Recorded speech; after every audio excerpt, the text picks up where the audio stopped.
Halo, Assalamualaikum warahmatullahi wabarakatuh. Perkenalkan, nama saya Nur Nafia Baharun dengan NIM O1A1201191. Di sini saya berasal dari kelas D, di mana akan menjelaskan mengenai obat digoxin sebagai transporter kerja aksi obat untuk memenuhi tugas mata kuliah farmakologi molekuler.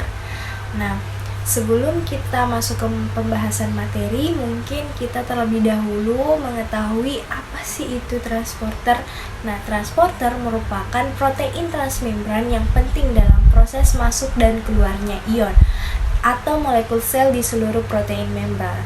Nah, transporter ini sering disebut sebagai molekul pembawa atau carrier, permease, translokator, porter.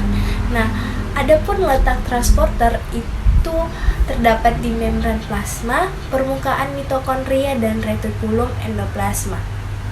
Adapun klasifikasi dari transporter ini itu ada dua, yaitu transporter pasif dan transporter aktif.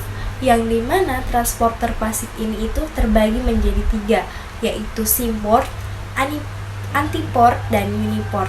Nah, kelas transportasi aktif sendiri yaitu terbagi menjadi dua, yaitu primary active transport dan secondary active transporter. Selanjutnya, kita perlu mengetahui fungsi dari obat digoxin ini itu apa.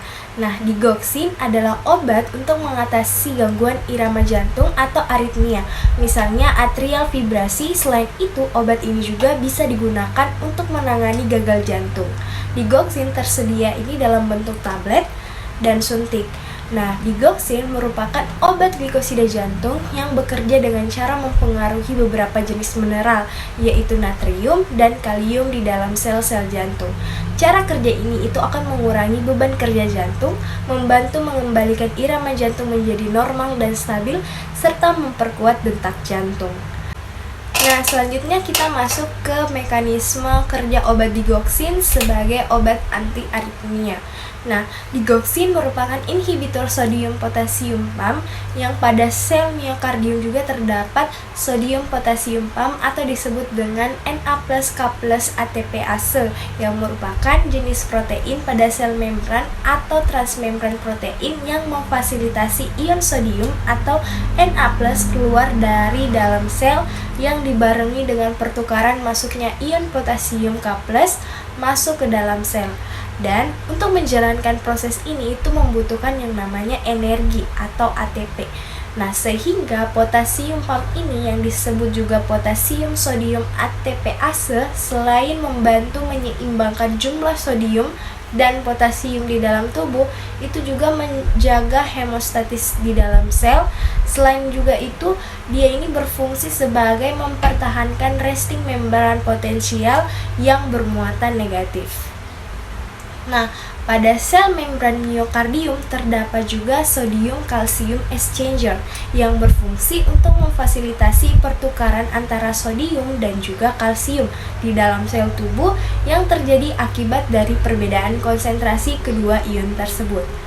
Nah, karena digoxin ini menghambat sodium potasium pump, maka konsekuensinya adalah jumlah sodium dalam sel ini akan meningkat karena terhambat keluar dari sel.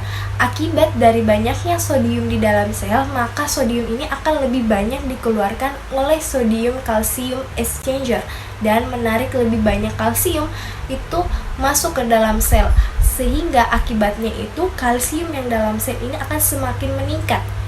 Nah, meningkatnya kalsium di dalam sel ini itu akan mengakibatkan meningkatnya kontraktilitas atau kontraksi jantung.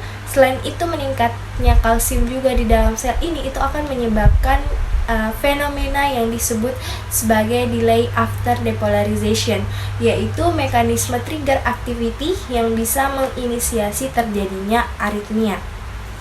Nah, efek lainnya dari digoxin ini adalah mampu menstimulus saraf parasimpatik yang meningkat aktivitas saraf vagus hingga mengakibatkan menurunnya laju ritme SA node dan menurunkan konduksi AV node. Nah, dari efek-efek yang dihasilkan digoxin sehingga ini sangat mampu membantu pasien yang memiliki heart failure dan atrial fibrillation atau flutter secara bersamaan. Meskipun berfungsi sebagai obat pada kondisi aritmia dengan gagal jantung, namun digoxin ini merupakan salah satu agen anti-aritmia yang memiliki toxicity yang sangat tinggi dan berbahaya yang digunakan pada pasien yang memiliki fungsi ginjal yang tidak stabil. Nah, adapun beberapa efek samping dari toxicity digoxin adalah GI distress, dizziness, fatigue, depression, confusion, dan gangguan penglihatan. Baik, mungkin itu saja penjelasan dari saya mengenai obat digoxin sebagai transporter target aksi obat. Nah, saya berharap teman-teman semua dapat memahami penjelasan dari saya. Lebih dan kurangnya mohon dimaafkan. Saya tutup dengan ucapan wassalamualaikum warahmatullahi wabarakatuh.